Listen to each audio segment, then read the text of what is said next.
Good morning, everyone. This is Tenzin. Welcome, everyone, to today's practice. Anyone here for the first time?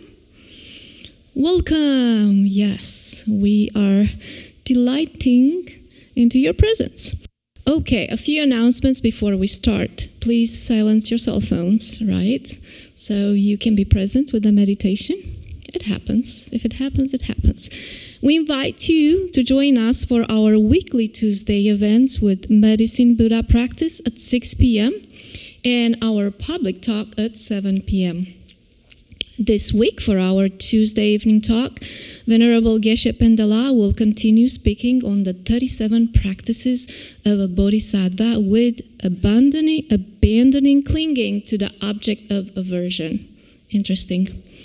All right, Wednesday evenings at 7 p.m., our Venerable monks will conduct evening prayers for His Holiness the Dalai Lama's long life and other teachers. On Thursdays at 4:30 p.m., our Venerable monks will conduct the Protector Puja for smooth journeys, success of interviews and medical treatments, new businesses, and so on. As a reminder, please do not park on the grass along the driveway or behind the building. If the lot is full, overflow parking can be found important via Skyland Drive at John Lewis Elementary School outside of school operating hours. Only access the school parking via Skyline Drive and walk through our site because sometimes they are going to lock this entrance, so it's safe that way. Information on all those events can be found in the lobby and on our website at drepung.org. If anyone is interested to volunteer, please contact Michael and everyone out there. If you are interested to become a member, to support our ongoing programs and take advantage of benefits like discounts of courses and retreats, applications are available in the library. You can also register online. Welcome, welcome. There is a donation box near the entrance of this room. Your generous support helps us to continue to offer programs and services like this to our Atlanta community and to those around the world through our online platforms. All right, I just want to remind you that after the meditation, there will be chai and snacks for our welcoming the new members. And now, please stand as we invite our guest teacher, Tim Harrison, Associate Director for Cognitively Based Compassion Training at Emory Compassion Center, to come in for today's practice. Thank you.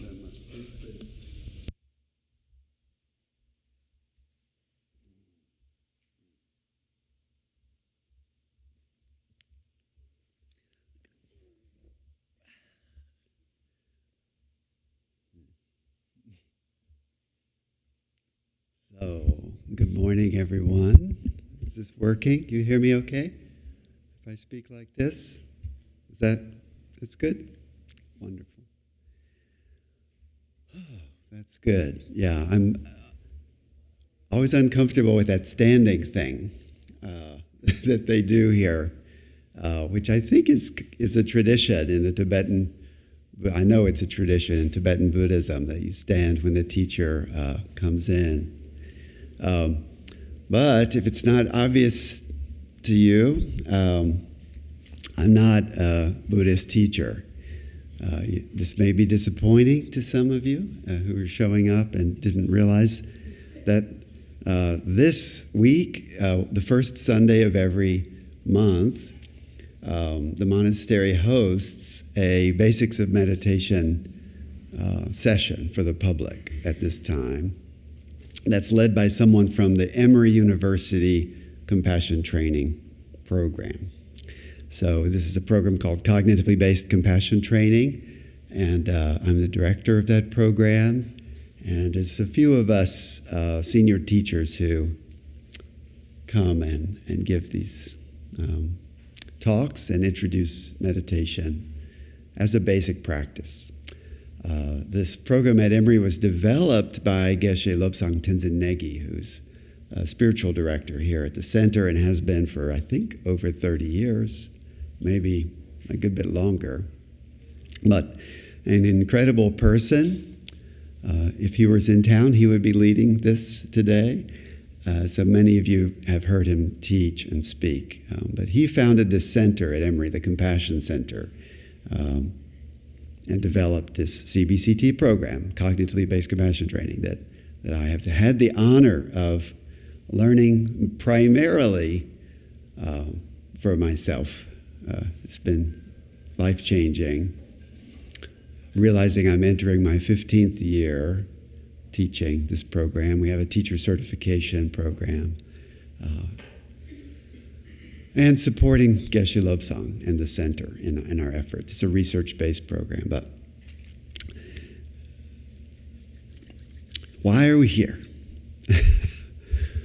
Here to learn to meditate or to continue to develop our meditation skills. Everyone who's meditated before, would you say? Yeah, pretty much everyone, maybe not quite everyone.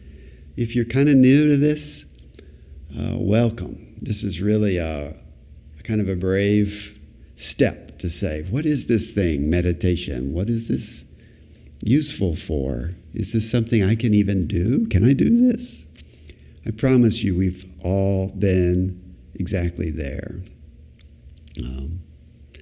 If we're really going to benefit from meditation, then in the long term, it's going to become a habit. It's going to become a part of our life.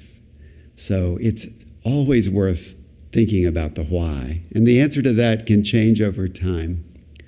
But why? Why do we do this? Why did we take this Sunday morning? We could have stayed home, took a bath, cooked some food, but instead we've driven here or we've tuned in online and we're giving our time to this this practice. Other than our parents making us come, maybe some of us. Most of us came on our own accord. So, and welcome. It's always a joy for me to gather with people for this purpose. But what comes to mind for you? Could I hear from 2 or 3 people? Why? What comes to mind for you if you've been doing this for a while? Why are you doing this? Why meditate? Anyone? Yes?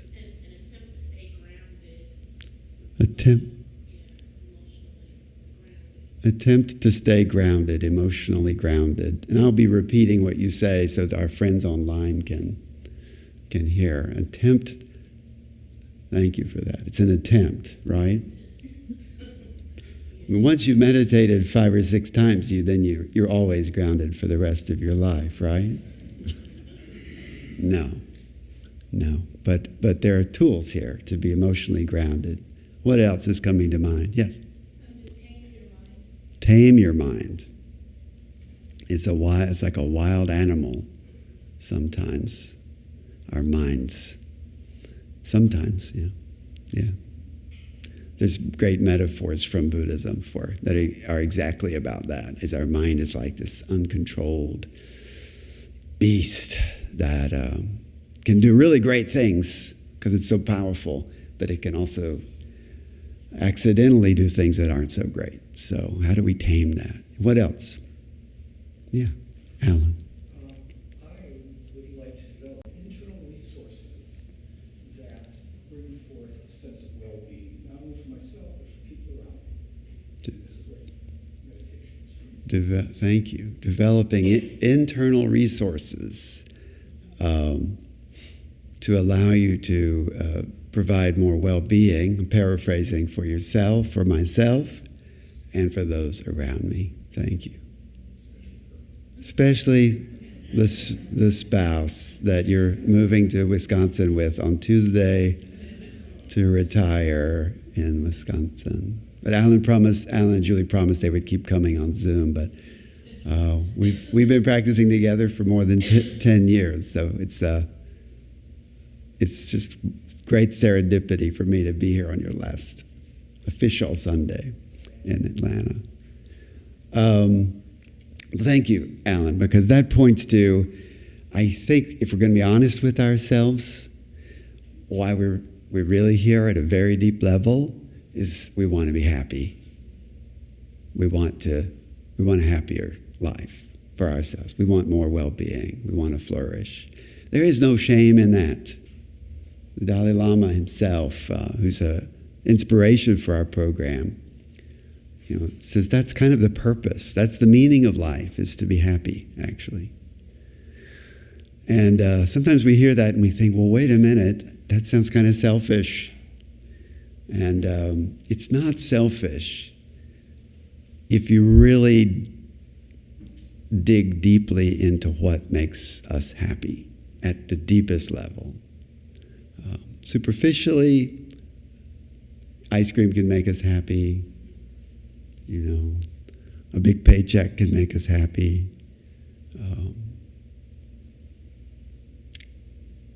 Short-term happiness can come from quick wins. But at the deepest level, what makes us happy is knowing that we are in connection with others, that we belong to a larger community, and that we're contributing, or at least understand that we can contribute to the well-being of others. That provides the deepest happiness. So when the Dalai Lama says, yeah, work for your own happiness, sometimes he calls it selfish. Well, what is it? I'm forgetting my quote. Help me out, Bill.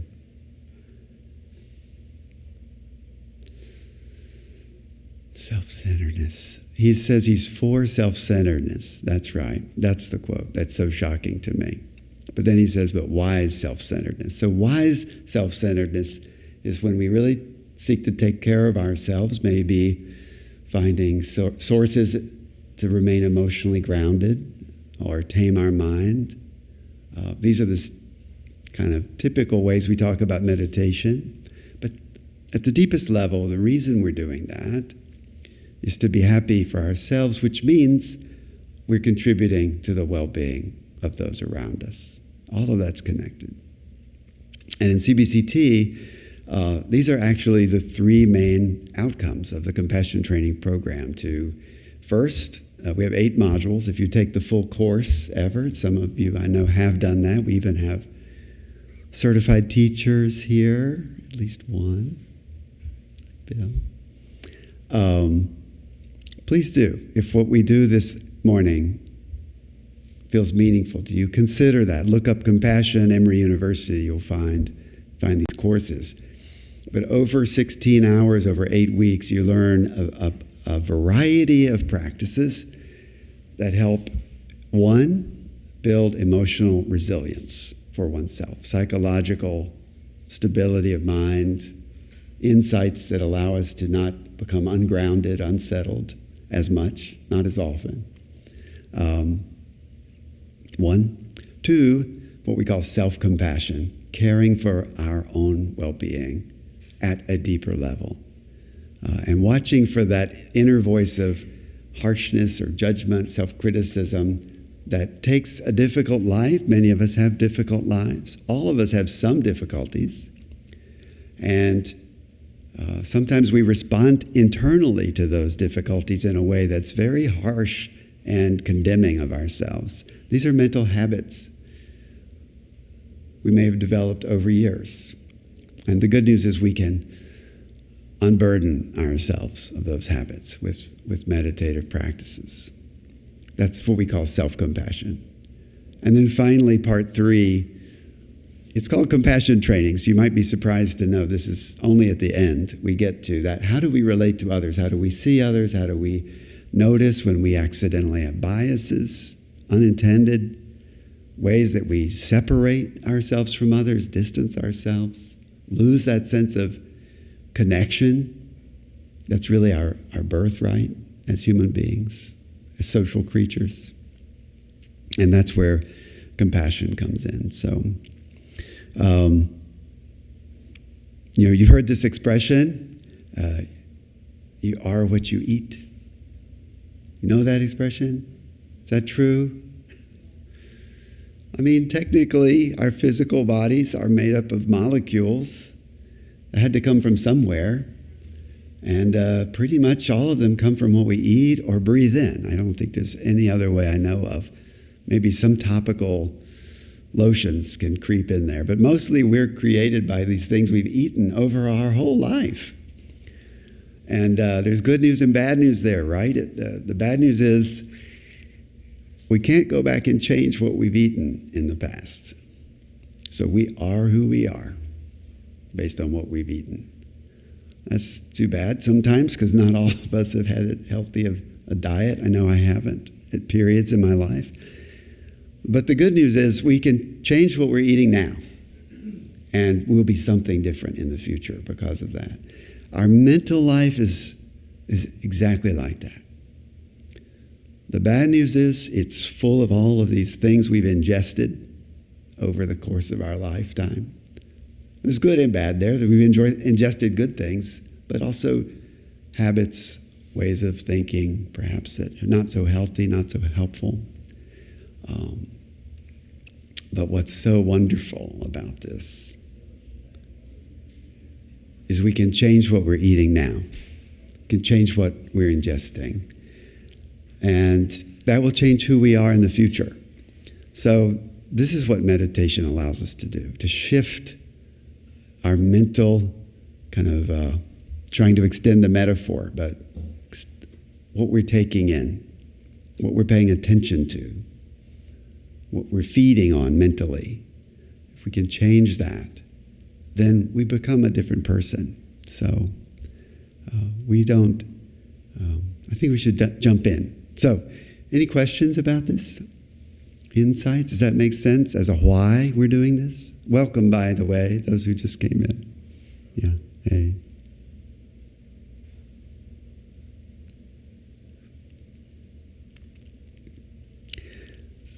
I'm planning to introduce you to the first practice of CBCT. It's called Connecting to a Moment of Nurturance. And it's a practice of recalling some time in our life, or it could even be an imagined experience. Welcome. Of feeling a little more safe, a little more secure, a little more protected or comforted or calm. And then identifying that and then seeing if we can rest our attention on that memory or that image. And then noticing how that feels. It's really that simple. It sounds simple, maybe. But there are some techniques we should talk about to really do this well. Come in. Yeah, come on. Find a seat. We want you to be comfortable here, by the way. So feel free to move around. If you're trying the cushion and your knees are hurting, feel free to move to a chair. If you're in a chair, you want to try a cushion, feel free. But let's just start by doing this kind of informal practice, if you will. What comes to mind for you? You can close your eyes if you want. If you're a journaler, and you have something to write on, you could write. We'll spend just a couple of minutes thinking, when are times in my life when I have felt a greater sense of being settled, this emotional groundedness that we've talked about.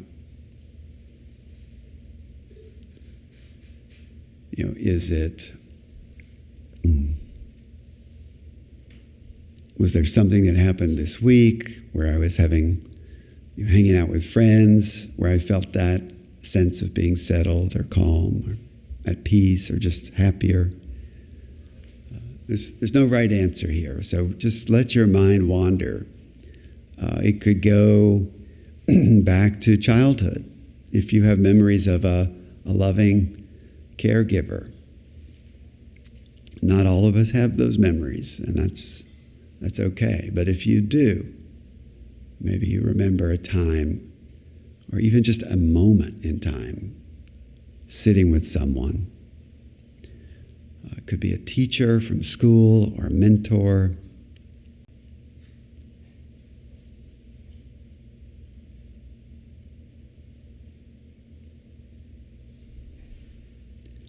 For some of us, it's a connection with nature that really helps us feel settled. So what's interesting, you don't have to go to nature, though that works, of course. But sometimes you can just bring nature to you. So if you have a favorite place by a lake or on a mountaintop or a deck you sit on and look out at the trees or watch the birds, if it's sitting by the ocean,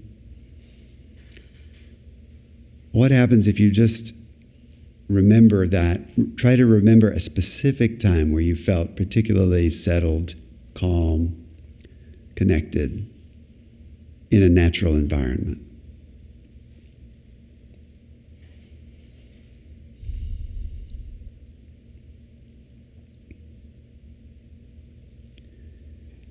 For some of us, we have a strong faith tradition. Our program with CBCT is not based on one faith tradition or another. It draws from Buddhist practices, but we have many people of all faith traditions who practice this compassion training. So if you have such a tradition and you have an image in your head of a being, a spiritual figure or guide, or just a felt sense, a time where you felt that spark of the divine, or whatever word comes to mind for you to describe it. Can you remember that moment? That's another nurturing moment we can identify.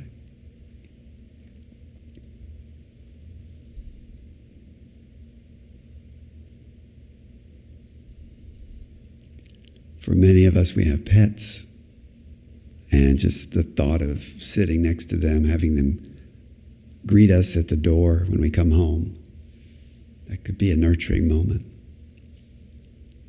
If we have children or babies in our lives, that we can think about just holding them, sometimes that feels nurturing. So many, many options.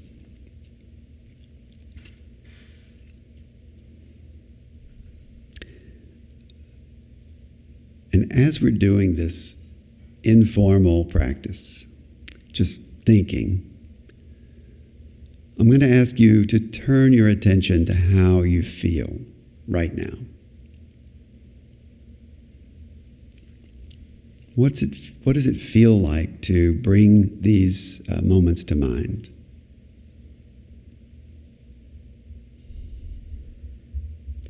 There's no right answer here. It might feel settling, it might feel neutral, maybe there's no impact. It might even feel unsettling. And in our experience, sometimes these memories come alongside other feelings that are not quite as nurturing or settling. So that's okay. We just notice that.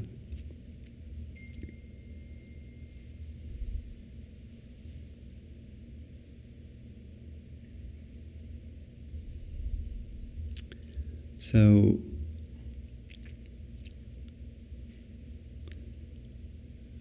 if you're comfortable, let's do some sharing about this experience. And I'm actually going to make it optional for you, but you don't have to do this. Don't force anyone to do this who doesn't want to. But I'm going to invite you to take 5 minutes and turn to someone who you know, or even a stranger. And if you're open to it, share. Like, what nurturing moment came to mind for you? 1 or 2 that came to mind. And just listen to others. If that's all you want to do is listen, that's fine. Seriously, if you want to pass, just say, I'm going to pass. I'm just here to be by myself. That's absolutely fine. If you pass, then use that opportunity to just listen to the room. listen to the conversation, to the buzz of others speaking, and listen for what you hear in that.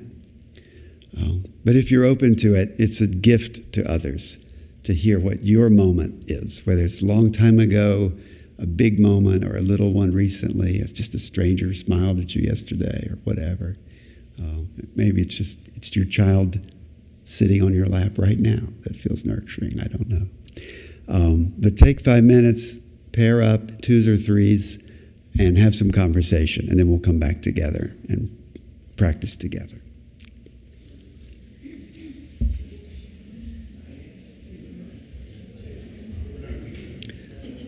If you're at home on Zoom, I apologize. I don't know if there's a way to put people in breakout rooms, but we'll be back in 5 minutes either way.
So we're about halfway through. Please, let other people tell their stories if they want to as well. Yeah.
Okay, let's find a way to wrap that up in 30 seconds or so.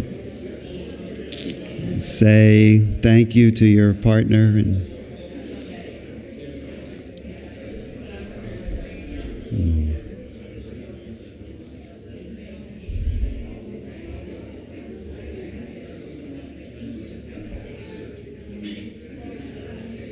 so thanks for doing that exercise. I really appreciate it.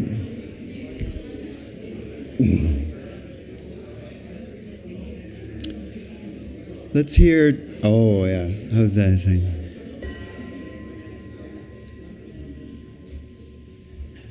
Thank you, thank you. I know sometimes it's hard to stop once we get going. What did you notice? So before you answer that to me, just think for yourself. What did you notice doing that activity? What did you notice, feelings in yourself? If you think about if you were looking at the other person's face, their eyes, what sorts of emotions were there? What sorts of sensations were you experiencing?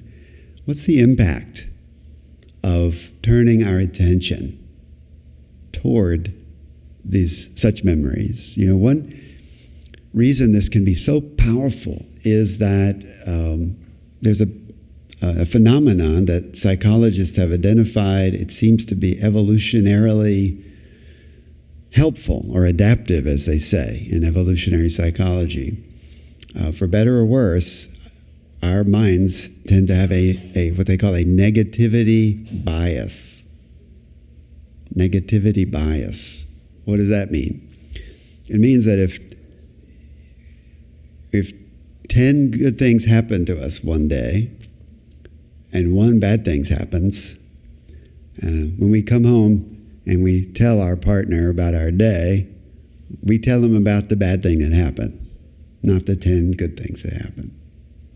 The thing that keeps us up at night are not the 10 good things that happened, it's the one bad thing that happened. So this is helpful it was helpful apparently when we lived in a world where there were threats, like, there was that lion that we saw creeping outside our door, when we were trying to sleep safely in our little hut. We need to remember that. But in today's world, most of us don't have lions. There are real threats out there, but the psychologists have said we have a tendency to still continue this type of thinking, to focus only on those difficult things. So this isn't about ignoring them. We still need to pay attention. There are real threats, absolutely. But we want to be careful we're not falling into accidentally only thinking about those things. So this practice is a way to reset, to try to harvest what we've already experienced in life, most of us, many of us, times where we felt safer, more secure, more settled, and we can pull that into the present and benefit from that. So any insights come out that you'd like to share with the group? Any aha moments or surprises from that before we do a formal practice? Alan? I noticed right away that I was emotionally sharing. Should we wait for a microphone? Okay, thank you, Sunshine. I apologize for not setting up the mic in advance.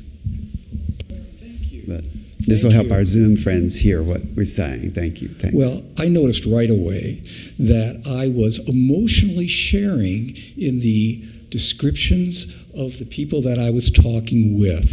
I think that's called mirror neurons, something like that. But it kicked in right away. I was experiencing their joy, their pleasure, and I found that to be very, very nice, very comforting in itself. Wonderful, wonderful. Thank you. Thank you. Did others notice some of that? Seeing some head nods. Any other things that you noticed? Yes. Can we bring the mic over here? Thank you. As I was listening, one of the participants mentioned that there was some confusion between feeling safe and feeling nurtured, as if those two feelings didn't feel the same. And it made me feel like compassion and wondering what is safety and nurturing for this person. So I was really happy to hear other people's experiences. Yeah, wonderful. Wonderful, yeah. I think that's one of the benefits of us. And in CBCT, we have exercises. If you take the class, we really encourage, we create a safe place for people to speak with each other, and we learn from each other what, how do they think of safety versus nurturance? How does compassion fit in? And in CBCT, we don't really say, here's the one way to do it, but it's setting us up for an exploration for ourselves, to learn for ourselves what this means. I think for many of us, when we feel that there's someone nurturing us, a person, that helps us feel safe because we know they're there. But for some people, that experience is not, for many people, that experience is not easy to tap into. If you feel that, if someone is here thinking, I can't remember that moment where I felt nurtured and safe in that way, I really want you to hear me. You're not alone. This is, when we have a small class, we're teaching CBCT, there's always some of us who can't think at first of a time when we felt nurtured. It takes some effort. I also tell you that over time, we usually can. We can start to remember those times with another person. But it doesn't have to be with another person. It absolutely can be with nature. It can even be imagined. We were teaching to military veterans once who had clinical PTSD. And it was one of them who gave this insight to the other participant who said, I can't think of anything, man, I don't think I've ever felt nurtured. And the other participant said, well, do you think you could imagine what that would feel like? And he said, yeah, I do think I could imagine what that would feel like. And then he said, well, just do that. Just do that. So it may take some effort. It may take some workarounds and some time, but I promise you, it's a human capacity that we have to feel safe. It's wired in there. And we can get to it. But sometimes it takes some effort. And there's different ways in. But thanks for sharing that. Any questions? Yes. Because I'm going to ask you to pick one of these moments and then sit with it. And we're going to do a formal practice here in just a second. Yeah, go ahead. So my memories of nurturing and safety are primarily to do with the 40 years I was married to my husband, who has since passed away. Yes. So my memories, although give me comfort and that feeling of being nurtured and safe, at the same time are painful. Yes. Yes, thank you so much. Thank you so much for naming that very real and complex set of emotions that come from those memories. And I resonate. I remember when I first did CBCT, the person that came to mind right away was my grandmother, my maternal grandmother, who, when we visited, I would be the first one up with her every morning. South Alabama. You always start with a 6.5 ounce bottle of Coca-Cola and a cigarette. Those memories are nurturing. I don't start my mornings that way, and I wasn't smoking at that age either, but she was. And but I would sit with this memory of her, and that grief would come to me as well because she had passed. And so the important thing there is there's a couple of important things about that. One is to acknowledge the possibility of this negativity bias in that experience as well. That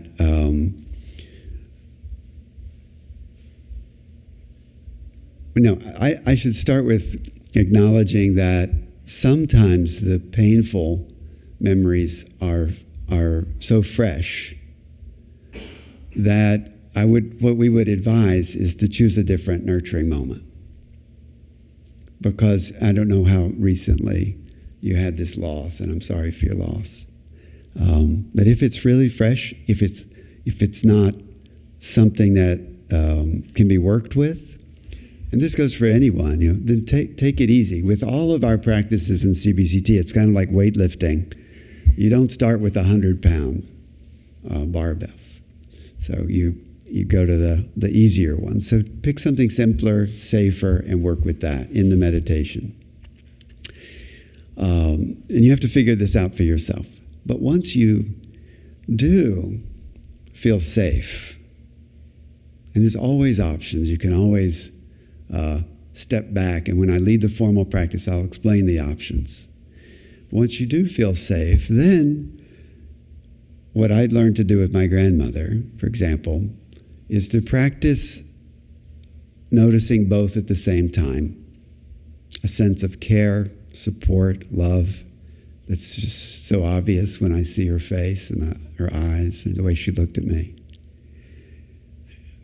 And without pushing it away, also the sadness that relationship in its physical form is over. I mean, it's still there. It's still there. Psychologically, and we could say spiritually, but it's still there. But also the sadness is there. So can I learn to know that both are there, the sadness and the nurturance? And then that's where the meditation practice comes in. Practice shifting my attention from one to the other based on what will be helpful for me in this moment. So I practice turning toward the nurturance, noticing the grief. Practice turning toward the grief, noticing. And then it's my choice, where I think I can benefit.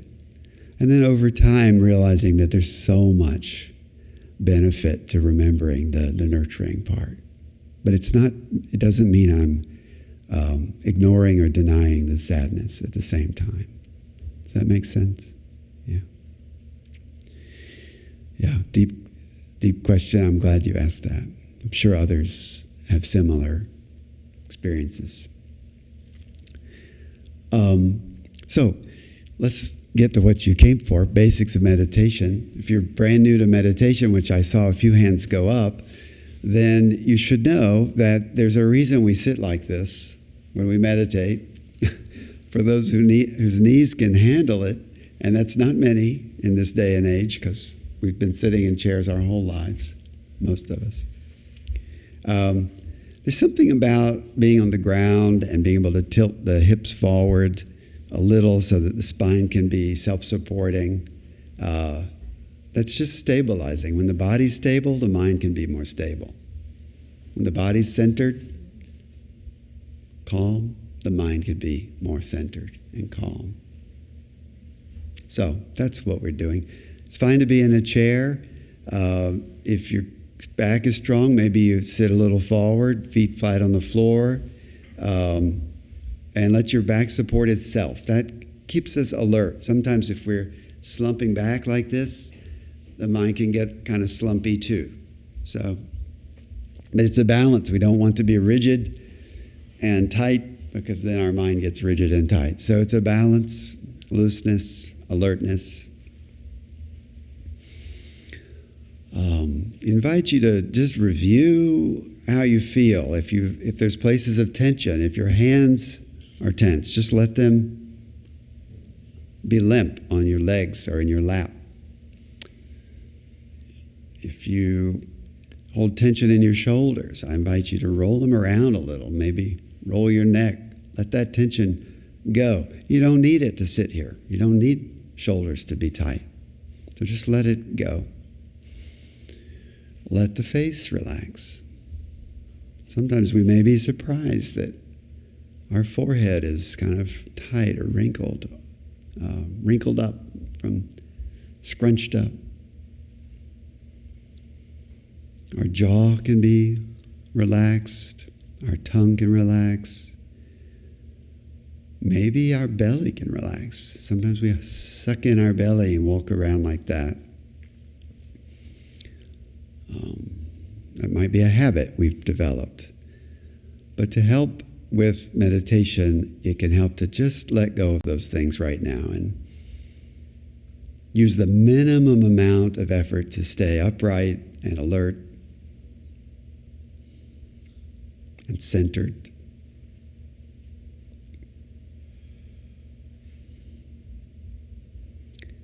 And then don't worry about it too much, Just get as comfortable as you can be.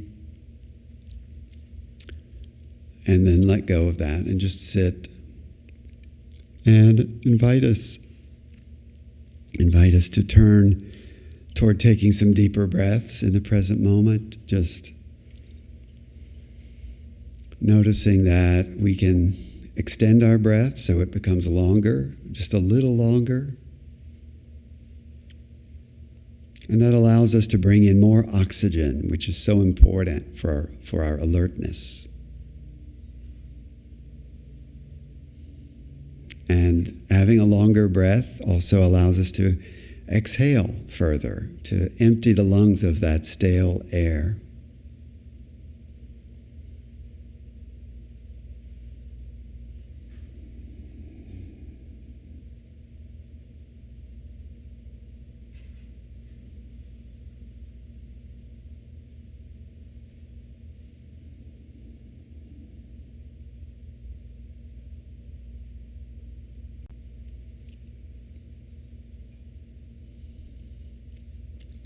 And just notice how we're feeling.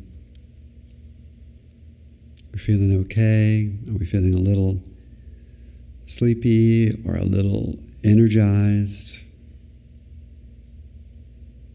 What words come to mind to name what we're feeling?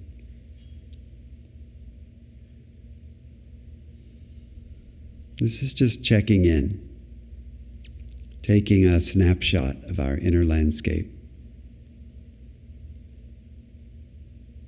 Not trying to change it or fix it, just noticing.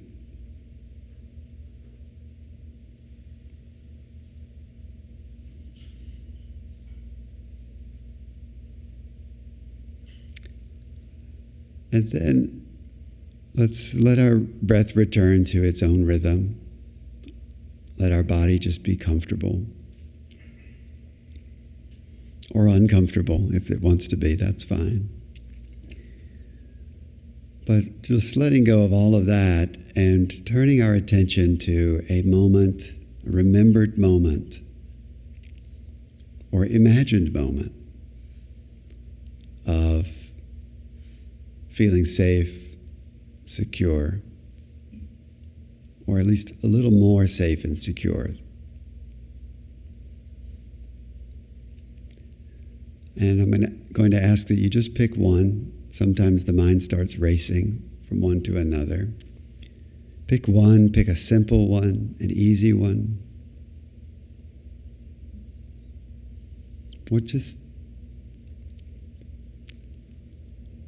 It's just an experiment. We're just trying this out. So pick one that's meaningful to you and see what happens when you just rest your attention on this moment.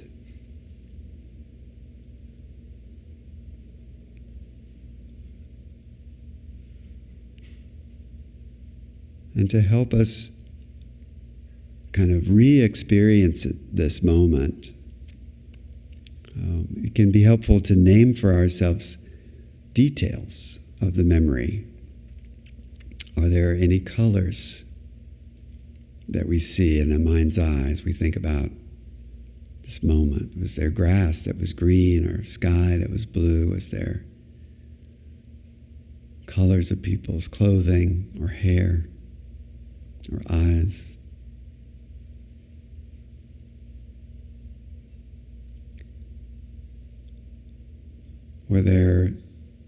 What was the light like? Was it bright or dim? Were there sounds? we recall. Sounds like a voice or a breeze, or if we're on the beach, the sounds of the ocean, waves.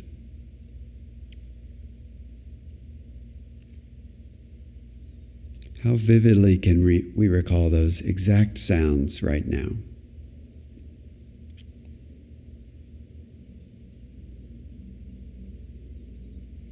Maybe there are smells or tastes if we were eating.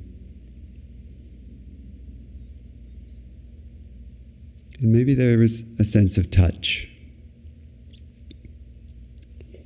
What did it feel like to be sitting where we were sitting, or standing, or lying down, or what clothing were we wearing?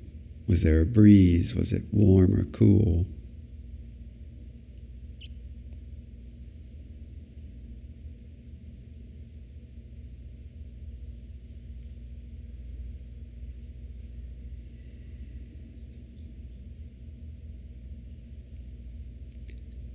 How fully can we put ourselves there in our mind's eye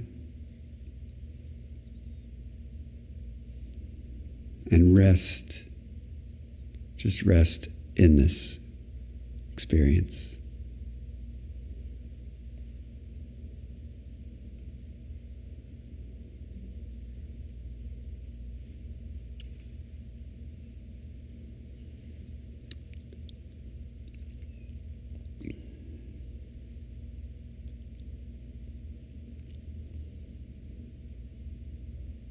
If we notice that this is hard, or the mind is wandering, or if it's bringing up memories of difficulty, struggle, just know that is normal. That is very typical and not unusual. And that's why this is an experiment. We just see what this is like. So it can help to just name those things. Oh, my mind is distracted. I'm thinking of, this reminds me of difficult experiences, or even loss, it might. And as we think of that and notice that and name that, we can just see, am I able to notice that and then gently release from those thoughts and come back to the very simple act of recalling that initial moment we remembered of just feeling a little safer, or just imagining.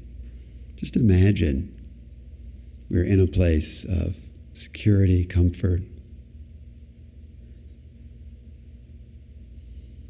and just keep coming back there as best we can, but we can't always control how this comes out, so do our best.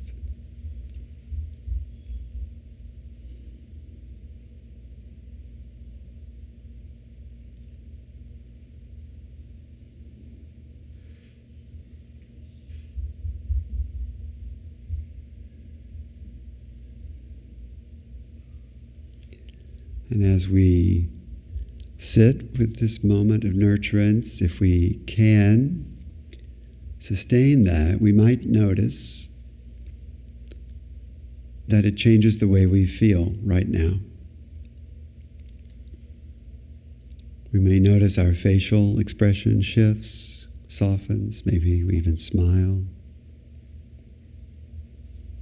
We might notice our eyes are moist. Tears are not always about sadness. They can be, but they can also be about joy or connection. We might notice warmth in our chest or throat, softening.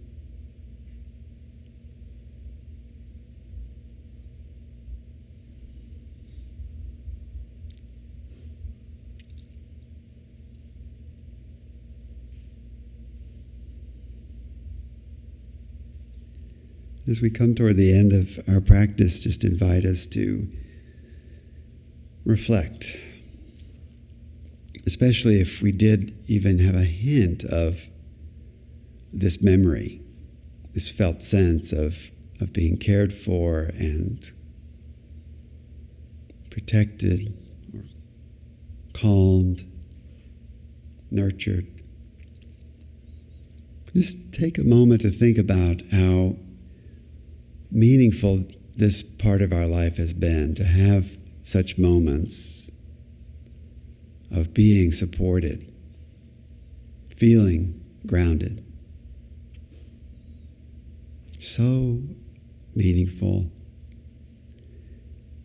And therefore, how meaningful when we can help others feel the same way.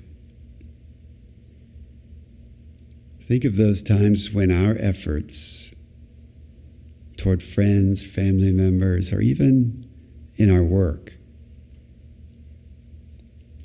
lead to a world in which others feel nurtured, feel safe.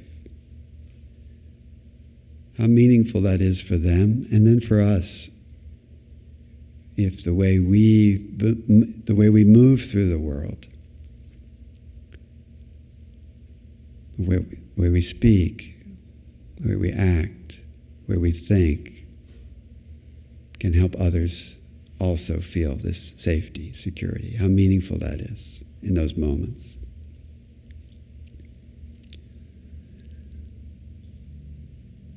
So we'll conclude the practice by just giving each of us to set an intention. If we learned anything about ourselves, our mind, our goals, name that for ourselves. What words come to mind? I want to carry this insight forward into my life after this practice. Make this meaningful for yourself. Repeat that to yourself, your intention.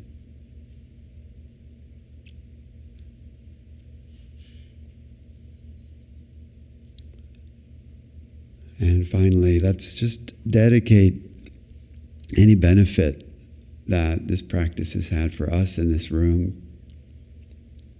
May our efforts here have ripple effects that impact the wider world that we live in. There's so much suffering, struggles, injustice that we know of. May our effort here today, our gathering and sharing, practicing together, may that have some ripple effects of what we carry back into the world as a group. And may the world benefit far and wide for a long time to come. Thank you. So when you're ready, you can open eyes and return to our shared space, social space. If you're new to meditation, I hope that made some sense. And if it didn't make sense, then just forget about all of that and try again later with someone else. There's many ways in. There's many ways into this this path of meditating. Many, many ways. So I hope that was helpful for some.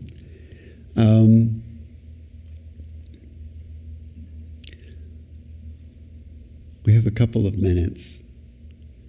If anyone would like to share any insights they think that could help others from their practice, I would invite, let's have a few comments. Yeah, Walter. Yeah. Please use the microphone. Sunshine is handing you right there. Yeah. I just wanted to say we have a welcome tea. Thank you. Today, the first of the practice with the monks make chai tea and some snacks. Yeah, thanks for reminding the group. The monks, I'm sorry if our Zoom friends, you can use your imagination. How nurturing it would be to have the chai tea that made, ginger chai tea made. It's wonderful. elixir made by the monks here at the monastery. It's available with other snacks, and we can all hang out and talk after. I'll be here if you have questions for me, specific questions about our program at Emory.